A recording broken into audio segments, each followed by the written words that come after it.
This is the Ted Wallison Podcast.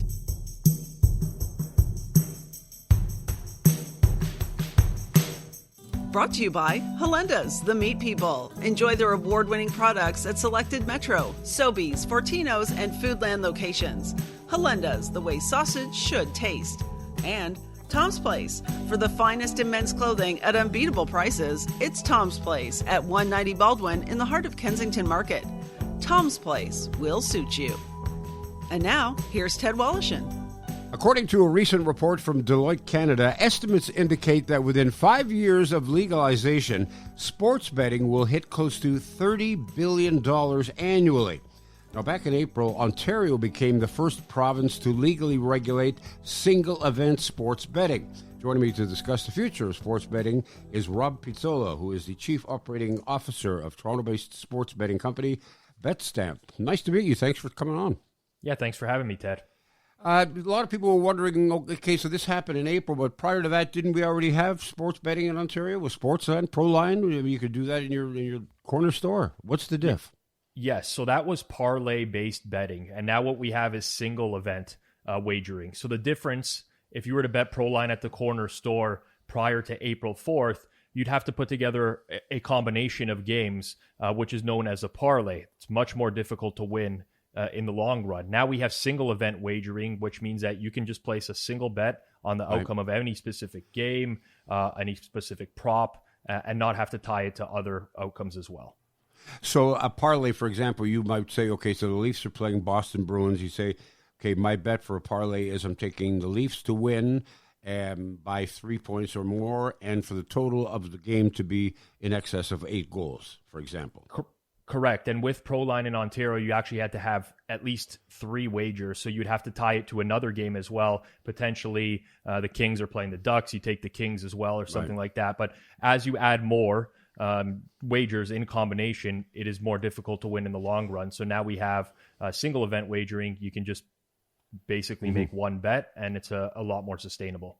And of course, with a parlay, I mean, a 2-team parlay, you pay like 2.6%, right? So if you bet $10, you'll win $26. Versus if you just bet a $10 bet, typically you'd win $10 depending on what the spread is and et cetera, right? Roughly. Now there's a VIG attached to each bet. VIG stands for vigorish. In the streets, it would be known as juice. The bookmaker will charge you a premium to make a bet. So it's not, it's usually not 10 to win 10. It's almost always 11 to win 10 because the bookmaker has built in some sort of edge. Whereas if you are parlaying, more often than not, I mean, you're still paying a VIG. It's just not apparent to the consumer that they're doing so because it's more of a lottery ticket type of payout where they're putting down a small amount to win a large amount. In reality, they're actually paying larger VIG on the parlay, but it's not apparent to the end user. So, according to this report from Deloitte, Ontario will generate something like $800 million in gross revenues from legalized single sport betting, or betting, I guess, in total, including now single sport. What is the illegal market pulling in? It's hard to estimate overall, but what this report from Deloitte is suggesting is that a lot of the money that is going towards the illegal market, whether that's offshore or underground, is going to start being filtered into the regulated market. So there's a couple things that are currently happening in Ontario and have been happening for several years. One is the scenario where you have your local bookie, where you meet up once a week, you pay in cash. We settle through sites which are called paperhead sites based out of Costa Rica. Tons of money is filtered through there. Then you have these online operators as well, which may seem like they're legal and regulated, but they operate in a gray area. They operate offshore. They operate on native reserves, and they service Canadian players, although they're technically not legally allowed to do so. So now what's happened as of April 4th is you have the regulated Canadian market where the Ontario government now accepts applications, and they will grant a license to an operator to service Canadian players or Ontario players legally. And on top of that, the Ontario government generates tax revenue from the revenues that the sports books are making. So the hope is that a lot of this offshore gaming and underground gaming will filter over to the regulated market. That way there's a lot more oversight from the government, and also there's a lot more tax revenue that's coming in. So there's a real parallel here to be drawn between what's happening in the wagering industry and the cannabis industry over the last couple of years or so. You're trying to take it out of the hands of the underground, put it in the hands of the government, which scares people, but some of that revenue then flows back to the benefit of the citizens of the province or the country. I would say that's a perfect comparison, Ted. Okay, and with that, of course, it's going to come the naysayers who are going to say, well, listen, you're making marijuana legal, is all you're doing is you're enticing people to smoke, and that's not a good thing. And they'll say the same thing about wagering as well. What's your rationale when people bring that to your attention? I think that's a fair assessment, especially with the amount of money that these big gaming operators have in their marketing budgets. We know of some operators that are operational now in Ontario that are from the US or from Australia that literally have multi-million-dollar budgets for marketing on a monthly basis. So the exposure that a lot of people will be getting to gambling that they wouldn't have gotten in the past is definitely there. With that said, there is a large percentage of the population that's already betting, whether people realize that or not. And on top of it, there are ways to bet responsibly. Part of what we're doing with the company that I'm a part of is Betstamp, and it's very much educational practices on how to enjoy gambling recreationally, what steps you can take in order to do that and not turn it into a problem gaming scenario. Now, the reality is more exposure is going to lead to more problems down the road. There is an addictive quality and addictive nature to sports betting. There always will be. My goal is to educate in the space and help people avoid those pitfalls. But generally speaking, you're right, Ted, with the amount of marketing budgets that these sportsbooks have, and not only the amount that they're marketing their sportsbooks, but also the amount that they're marketing their casinos as well as a secondary product, it's going to, it just brings the attention to what's going on in the space, and people will, unfortunately, a small percentage of them will fall down the wrong path. And since this legalization came to be back on April the 4th here in Ontario, there are now some, I understand, 30 private operators competing for regulated gambling?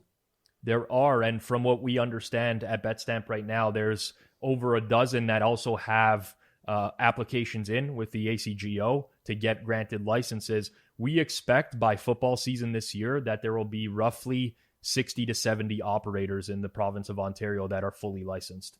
Well, and can they all survive? I mean, it's the same thing to go back to cannabis. I mean, all these pot shops that have opened up, I mean, there are pockets in Toronto where you can't walk 2 blocks without seeing 10 pot shops, but slowly and surely they're either getting sucked into one big corporate pot shop or they're failing. Don't you foresee that to happen with a lot of these gambling operations as well? I personally do. I think if we're talking 3, 4, 5 years from now, we'll probably have single-digit operators in Ontario.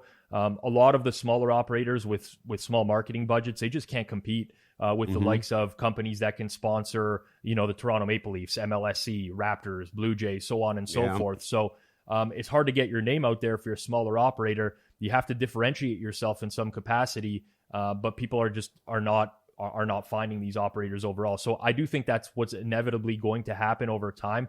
It's a matter of economics, obviously. The tax rate in Ontario has something to do with it. It's a little bit more sustainable in Ontario to be a sportsbook operator than it is, for example, in the state of New York, where the taxes are way higher. It's much more difficult to operate there. But overall, I do believe you're right, Ted. We'll start to see a lot of the smaller fish kind of die out over the course of the next year to 2 years. And potentially, I mean, I can't say exactly how many will survive, but I do think it will mirror the marijuana industry in that we'll start to see, the market weed out a little bit. Rob Pizzola is my guest. He is the Chief Operating Officer for Betstamp, which is a Toronto-based sports betting company. Let's talk about Betstamp, and how do you differentiate yourself from other organizations? So personally, I've grown up betting on sports since I was a teenager. And I was a problem gamer in my teens as well and into my university years. And what that means is I basically lost a lot of money. I was working part-time jobs and I was losing most of it betting on sports. Part of the biggest pitfall for me was I'm a huge sports fan. I live and breathe sports. And I thought naturally that would translate to success in betting on sports. I learned that that's not the case. And over time, I've been lucky enough to transition and educate myself and become a long-term winning sports bettor. And I was able to actually bet professionally for a living for the last 5 years. But what Betstamp does is it's a betting utility.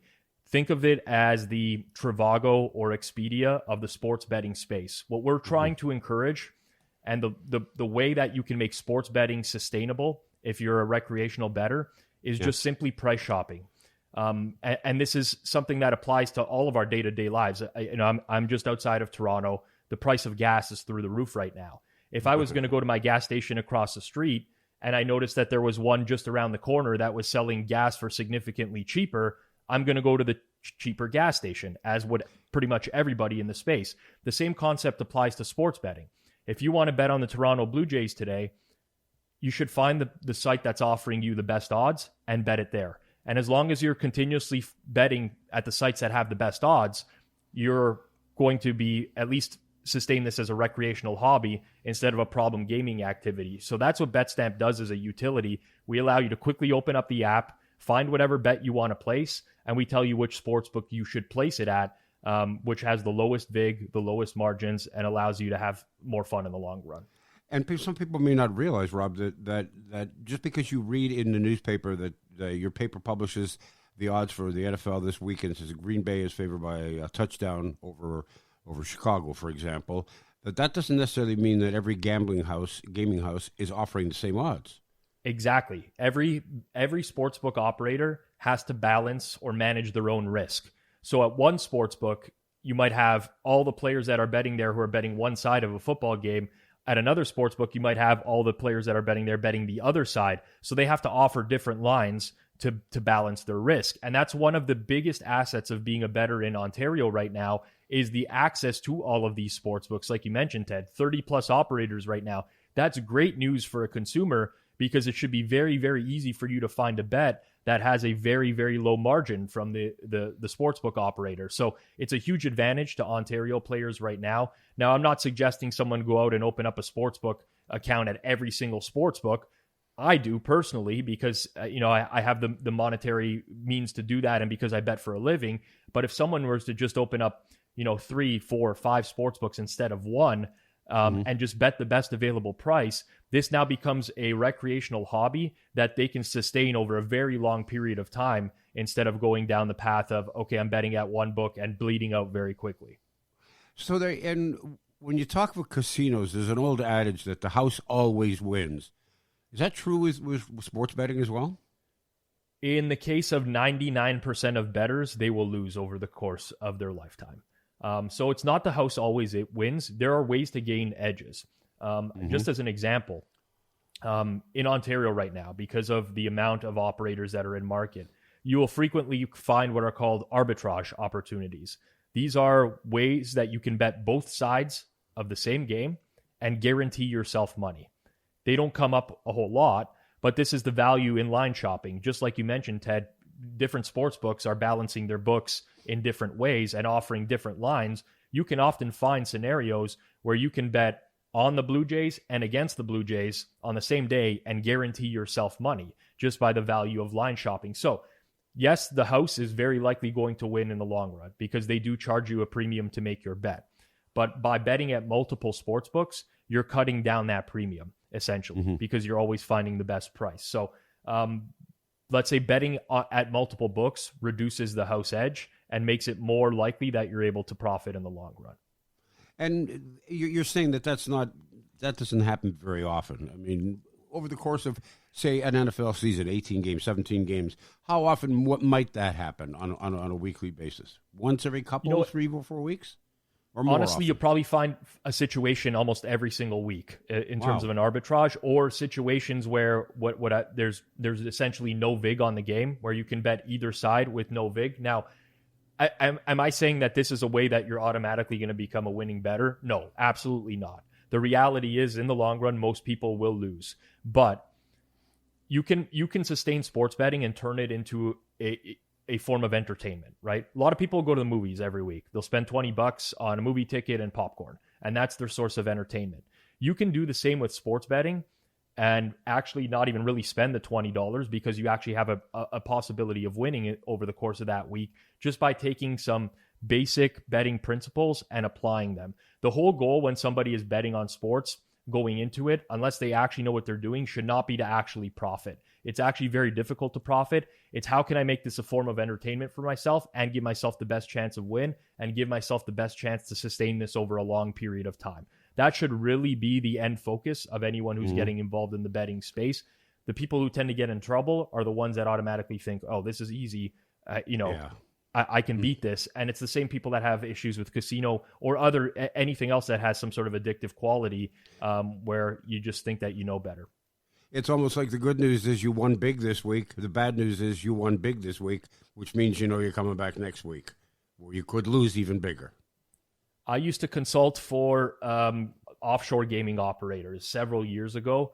And when somebody came in the door and they won money out of the gate, that was not necessarily viewed as a bad thing. In a lot of cases, it was viewed as a good thing because we're going to have this player's had a great experience now. They came in the door, they won. We can market to them for a longer period of time. So completely agree with you. I mean, that's just one of the challenges in betting in general across any, whether that's poker, casino, sports betting, knowing when to walk away, knowing when to cut losses, so on and so forth. But for me, what I just preach is, you want to be comfortable at all times. If you're ever betting an amount of money where you're watching the game and you're actually having anxiety from the outcome, you can't sleep at night, you've gone too far, you're doing something wrong. This is a great form of entertainment if done properly, but it can spiral out of control fairly quickly, especially for those who come in the door right away and win, because it creates this culture or this mentality of, I can do no wrong here. Whatever I'm doing is working. And the reality is there's actually a lot of variance and randomness in betting on sports, where you can be a professional and you can lose for months on end. You can be a complete amateur and win for months on end. But over the long run is what we're talking about. It's very difficult for just a recreational bettor to sustain profit in the long run. I'm a big NFL fan, a big football fan in general, and it's been interesting over the last number of years watching the transformation from the perspective of the broadcast crew, because for the longest period of time they were always told, do not mention anything about any odds of in terms of wagering on football. We're not here about that at all. Now, some people are complaining vigorously that you can't turn on a hockey game without seeing commentary or a commercial disguised as commentary, and it really irks them and it turns them off. Are you concerned about that? I am, because I get the same from my father, who's never been exposed to sports betting before, who will watch Hockey Night in Canada and he'll see a betting segment at the intermission and say, why do they have this embedded in here? Now, I see both sides of it. Obviously that, you look at big media companies like Sportsnet and TSN, they got to pay the bills. And when you have sportsbook operators coming in the door offering large amounts of money for advertising at commercials, for, segments at intermission, halftime, whatever, it's hard to pass that up. Where I have an issue with it is when you kind of beat it over people's heads without really promoting the responsible gaming aspect of things, when you kind of turn things into a joke, and when you don't educate the population. And I think that there's a moral responsibility for these big media companies to do whatever they can to educate people that gambling is addictive. It's meant to be taken for fun. Throw out hotline numbers, throw out educational videos online, or even during broadcasts that explain the pitfalls of betting, how people can avoid that, so on and so forth. So that's where I kind of have an issue with it. You kind of have to deal with both sides, but there's a lot of money at stake. I get it. But there's also a lot of people that are going to be exposed to that will go down the wrong path simply because of the manner in which they were exposed to it. Ted Woloshyn returns in a moment. Hey, let me take a moment to tell you about my friends at Helenda's. They are the meat people. I've been a fan of their products for years now, and without a doubt, they make some of the best sausage in Ontario. They are multiple award winners, having captured the Ontario's Finest Meat Competition's coveted Award of Excellence on 3 occasions, in addition to dozens of individual product awards. Helenda's has also received the Grand Champion ribbon at the past 2 Royal Winter Fair's ready-to-eat meat snack competitions. So whether you're preparing a charcuterie board or a full-blown sit-down dinner for your friends or family, you'll find Halenda's award-winning products at fine meat shops throughout the province, now including selected Metro, Sobeys, Fortino's, and Foodland stores, along with their 7 Halenda's locations. Their barbecued kielbasa is my favorite. On a fresh bun with horseradish, it is out of this world. But don't just take my word for it. Judge for yourself. On your barbecue, in your kitchen, or straight from the refrigerator. Halenda's, the way sausage should taste. Well, it's time to slowly make our way down to Tom's place because it's too hot to run. 190 Baldwin, that's where you'll find them in the heart of Kensington Market. Tom Mahalik has joined me. Well, summertime is with us. We're getting some heat. It's going to be up and down because it always is. But you must have some fabulous styles. Breathable, lightweight, and very fashionable styles for the summertime. Teddy, just like what you said, piano, lentamente. The Italians know how to use this. Nice and easy does it all the time. Nice and slow. When you get into your summer clothing, you have to be in a special mood. Nice and easy does it all the time.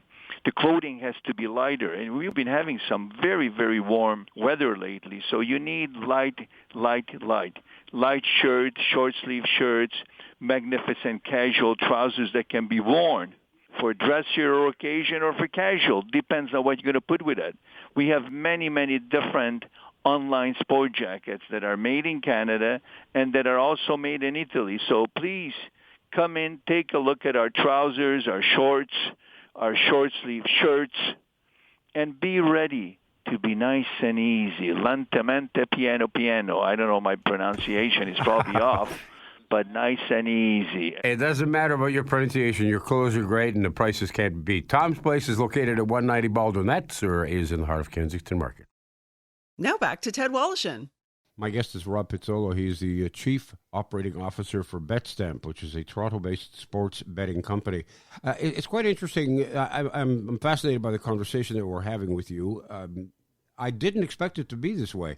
I expected to be talking to a cheerleader for wagering, somebody who was going to say, yeah, everybody should get into this. This is fun. This is good for you. This is healthy. This is, and you're really offering up caveats left, right, and center here, which is not something that I expected. And I find that quite refreshing. I'll be honest with you. I mean, a lot of it stems from my own personal experiences. Obviously, I've gone through a problem gaming issue myself, as I mentioned earlier. I've seen friends around me go through it. I've seen family members go through it. So I'm very sensitive to betting. And, you know, I obviously, I don't want to BS people either. I'm involved in a betting business in Ontario, across Canada, across North America, where we monetize by sending players to sportsbooks. That's how Betstamp makes money. We are a licensed affiliate. That means that a sportsbook will pay us for us to send them traffic. I want to do it in a way that I think is socially responsible. I preach the fun of sports betting, how you can go about having fun, how you can go about setting aside a bankroll that is for entertainment value and sustaining that for as long as possible. There's so many ways to do that, whether it's the bonuses that sportsbooks are handing out, the odds boost promos that they're promoting every day, just the way that you bet. I think that there's an educational component that's being completely missed in this space right now. But yeah, I don't want to see people go down a bad path.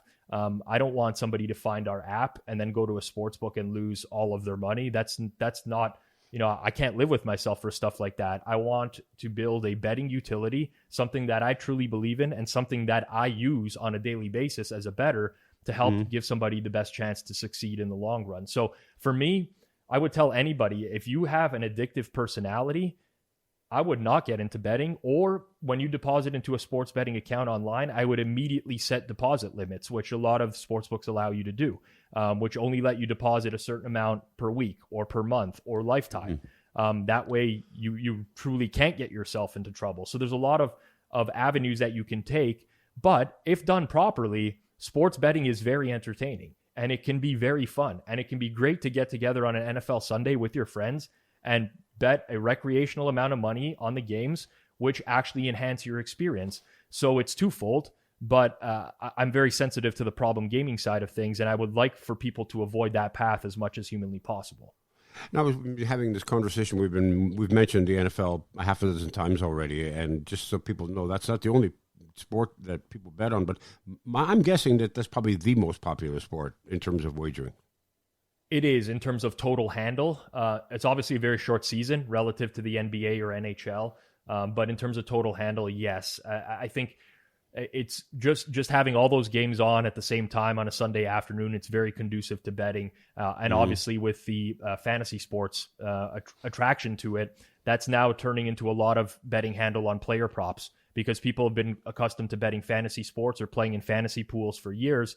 Now sportsbooks come out and rather than just betting the outcome of a game, whether the Cowboys are going to win or lose or cover the spread, you can bet whether Dak Prescott's going to have a certain number of passing yards, whether Ezekiel Elliott's going to have a certain number of rushing yards. And that just appeals to a large demographic of people who've already been, exploring these types of bets in the fantasy landscape.